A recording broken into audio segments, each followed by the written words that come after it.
bonjour, bonsoir chez vous en Afrique, en Asie, en Amérique, en Europe et partout dans le monde. Alors, bonne année 2025. Je vous souhaite à vous tous mes vœux les meilleurs, donc vœux de santé, vœux de prospérité, vœux de bonheur, de joie, vœux de tout ce que vous désirez le plus dans votre vie, succès et tout ce que vous voulez, eh bien, que cela vous soit accordé cette année 2025. Alors, pour cette année 2025, on va faire une vidéo en partant du côté du Burkina Faso. Et si vous suivez l'information politique, vous êtes sans ignorer de ce procès qui s'est donc déroulé où on a condamné quatre personnes, je pense bien 3 messieurs et une dame qui ont été donc coupables d'avoir détourné une somme de près de 3 milliards de francs CFA ou il faut dire 4,2 ou 4,5 millions d'euros. C'est beaucoup d'argent. Alors, ceci se passe au Burkina Faso et comme vous savez, le Burkina Faso depuis 2 ans, ça bouge beaucoup. Bon, ça bouge beaucoup depuis 2 ans avec notamment la présence du capitaine Ibrahim Traoré.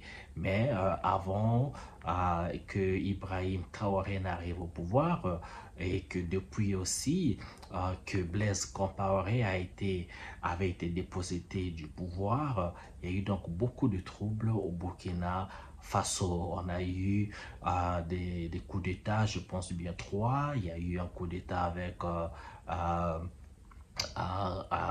Kaboré, je pense que c'était son nom. Il y a eu après Damiba et maintenant Ibrahim Traoré. Et ici, pendant que Blaise Compaoré prenait la fuite, il y a eu donc cette émergence des groupes djihadistes ou encore des groupes terroristes dans ce territoire du Sahel. Et cela a beaucoup augmenté après l'assassinat de Mohamed Kadhafi en Libye, et la mort de Kadhafi a ouvert la boîte de Pandore. Et depuis là, vous savez, la Libye est tombée dans le désastre et toutes ces zones de Sahel, c'est la guerre, c'est les terroristes, des coups d'État au Mali, des attaques au Mali, des attaques au Niger. Il y a eu le coup d'État au Niger où on a dépossédé Bazoum et on a eu donc l'arrivée de Tchani jusqu'à la formation de l'AES, donc l'Alliance des États du Sahel, composée donc du Mali, Burkina Faso et Niger, dont les chefs de file sont donc Ibrahim Traoré, Assimi Goïta et Abdourahmane Tchani. Bref, vous savez comment ça bouge de ce secteur-là, aussi avec tout le départ des militaires français et après cette cession des relations ou bien ces tensions qu'il existe entre la France et ses anciennes colonies.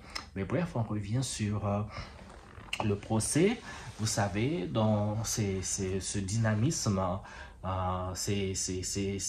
ces trois dont j'ai cité, ces trois leaders qui sont venus au pouvoir sont des panafricanistes. Leur discours se repose sur la souveraineté de l'Afrique, la souveraineté de leur nation.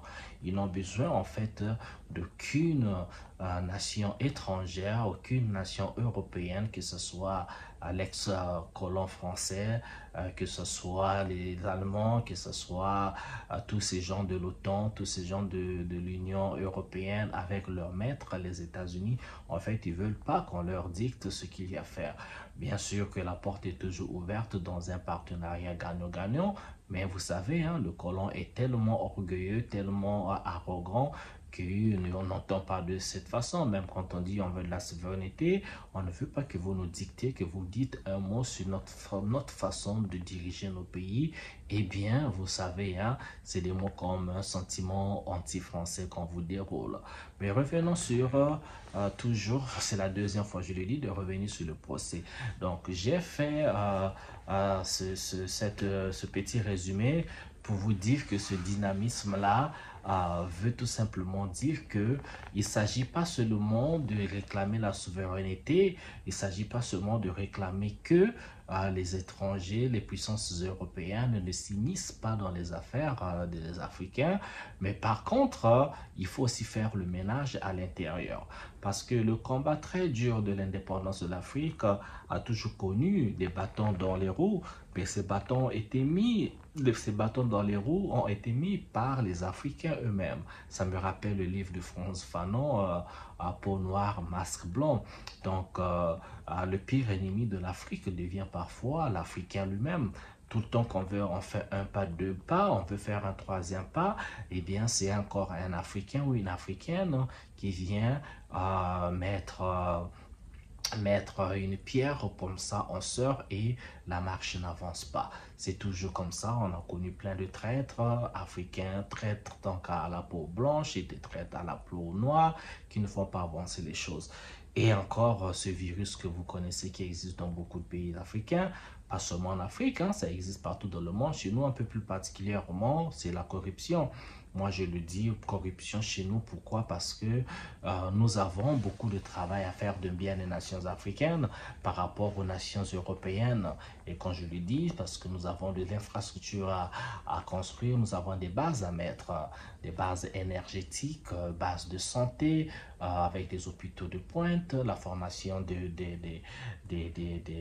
docteurs, des médecins, il faut implémenter donc des académies, des universités de pointe, donc il faut la formation des professeurs, on a besoin des ingénieurs pour industrialiser l'Afrique avec bien sûr ce qu'on s'inspire de ce qui se fait ailleurs, mais en utilisant notre cerveau à bâtir des modèles, des machines par nous-mêmes, pour nous-mêmes, et qui s'adaptent à notre environnement, qui s'adaptent à nos réalités. Et pour y arriver, il faut beaucoup de travail.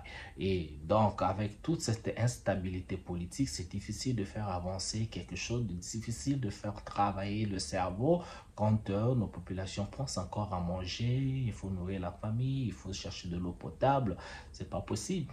Maintenant, quand ces efforts sont faits, vous avez donc des Africains qui pensent qu'avec l'argent gagné durement, il y en a qui pensent que quand l'argent tombe arrive au niveau du trésor public, il faut donc détourner cet argent.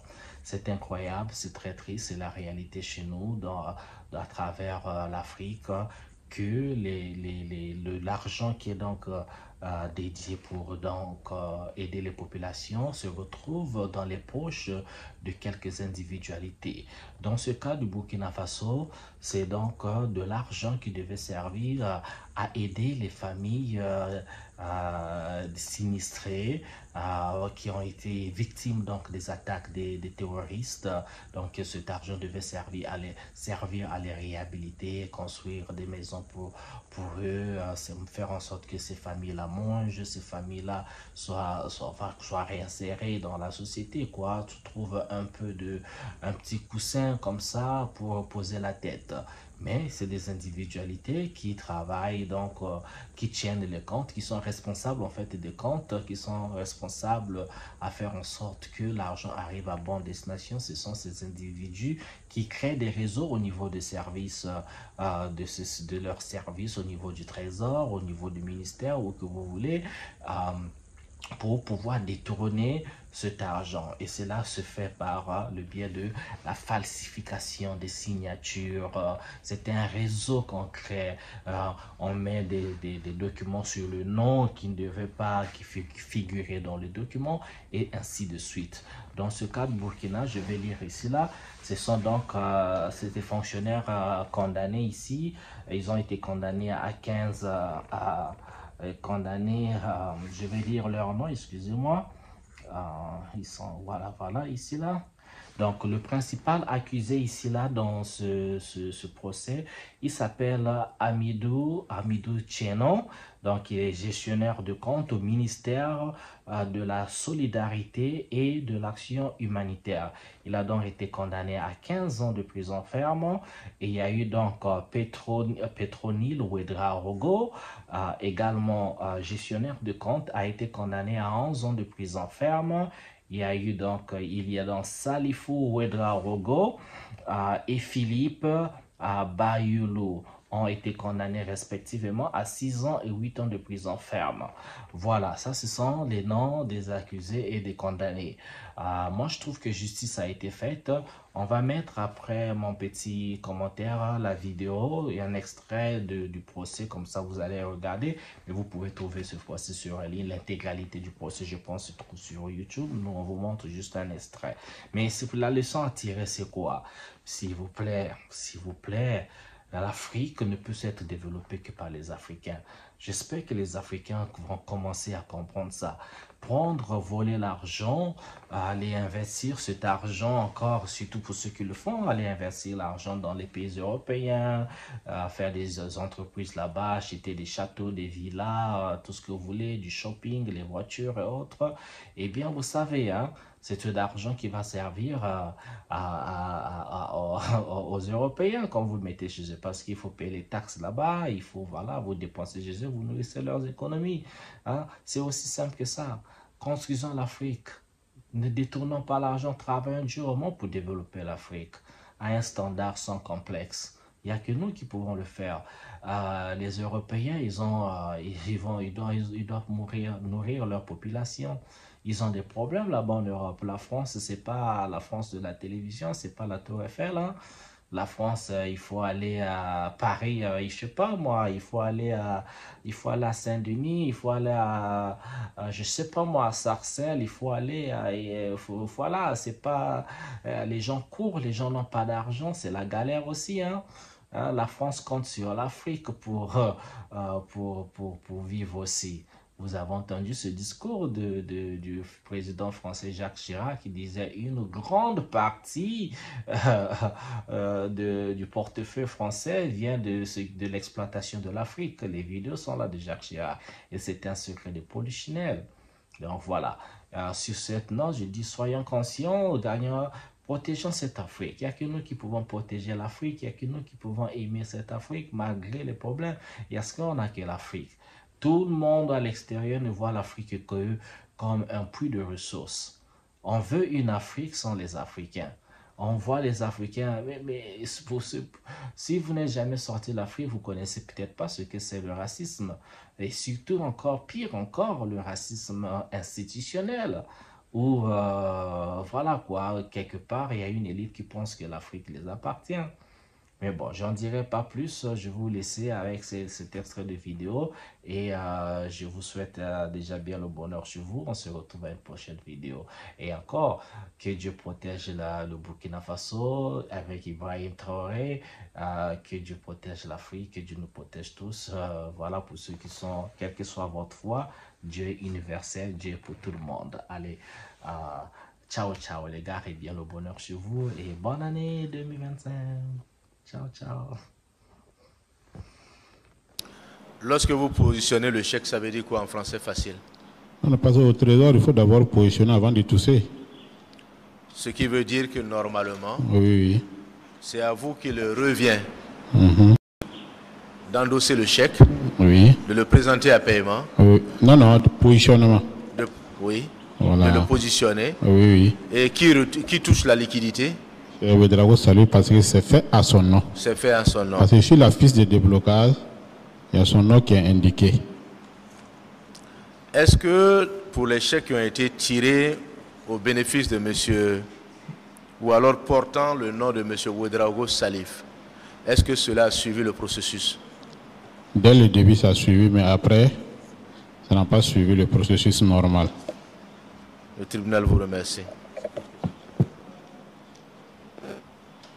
Dit que les faits d'enrichissement illicite et les faits de détournement de deniers publics et de complicité de détournement de deniers publics reprochés au prévenu Tchenya Hamidou et Tarpaga Ouedraogo Petronil sont constitutifs de l'infraction de détournement de deniers publics et les en déclarent coupables. Dit qu'à l'égard de Tienya Amidou, le montant détourné porte sur la somme de 1 milliard 880 millions de francs CFA. Dit qu'à l'égard de Tarpaga Ouedraogo Petronil, le montant détourné porte sur la somme de 95 360 000 francs CFA. Déclare Tienya Amidou et Tarpaga Ouedraogo Petronil coupables des faits d'usage de faux en écriture publique et à eux reprocher. Dit que les faits de complicité de détournement de deniers publics et d'enrichissement illicite reprochés aux prévenus Ouedraogo Salifou et Bayoulou Philippe sont constitutifs de complicité de détournement de deniers publics et les en déclarent coupables. Dit qu'à l'égard de Ouedraogo Salifou, la complicité de détournement porte sur la somme de 115 892 000 francs CFA. Dit qu'à l'égard de Bayoulou Philippe, la complicité de détournement porte sur la somme de 42 millions de francs CFA. Déclare également Ouedraogo Salifou et Bayoulou Philippe coupables des faits d'usage de faux en écriture publique. Déclare enfin Tienya Amidou, Ouedraogo Salifou et Bayoulou Philippe coupables des faits de blanchiment de capitaux. En répression, condamne Tienya Amidou à une peine d'emprisonnement de 15 ans et à une amende de 5 milliards 640 millions de francs CFA, le tout ferme. Tarpaga Ouedraogo Petronil a eu une peine d'emprisonnement de 11 ans et a eu une amende de 286 80 000 francs CFA, le tout ferme. Ouedraogo Salifou a eu une peine d'emprisonnement de 8 ans et a eu une amende de 347 675 000 francs CFA, le tout ferme. Bayoulou Philippe a eu une peine d'emprisonnement de 6 ans et a eu une amende de 126 millions de francs CFA, le tout ferme. Décède